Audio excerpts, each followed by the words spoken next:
Hello everyone, আজকে চলে আসলাম আম পাড়তে। আম দিয়ে ভর্তা বানাবো। দেখতে থাকুন, সাথে থাকুন, পাশে থাকুন। অনেকগুলো আম পারছি, বাট আমগুলো কুড়িয়ে একটা প্লেটের মধ্যে রাখছি। দেখতে থাকুন। এখন যাব অন্য গাছে। এখন চলে আসলাম বাড়ির গাছে।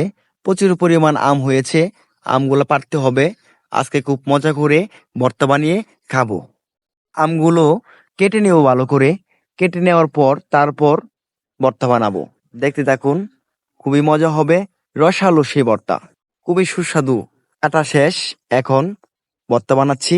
দেখুন, মেশিনের সাহায্যে কচি কচি করে কেটে নিচ্ছি। দেখুন, খুবই সুস্বাদু। বাহ, সেই স্বাদ! আমার জিভে জল চলে আসছিল, তাই একটু খেয়ে নিলাম। দেখলাম যে টেস্টটা কেমন হয়। তো খুবই ভালো লাগছে। তো আমি নিজের হাতে আম ভর্তা বানিয়ে নিজেই খাবো। আরো অনেক লোক আছে, তাদেরকে খাওয়াবো। সো সবাইকে দিয়েই খাবো। আপনাদের কার কার জিভে জল চলে আসছে কমেন্ট করে জানান, আমি আপনাদেরকে পাঠিয়ে দিব ইনশাআল্লাহ। তবে আমার হাতের ভর্তা সেই স্বাদ। অবশেষে শেষ। এখন লবণ মরিচ দিয়ে মাখিয়ে নিব, তাহলেই কমপ্লিট। অবশেষে শেষ করে ফেললাম মাখিয়ে। সো আমি এইটুকু ভর্তা রেখেছি, বাকি ভর্তাগুলো দিয়ে দিয়েছি। সবাই দেখুন, সেই স্বাদ! আহ, কি টেস্ট! খেতেই মজা।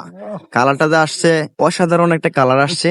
আসলে আমগুলা এই পাকা পাকা ভাব, তবে পাকে না এখনো, তাই কালার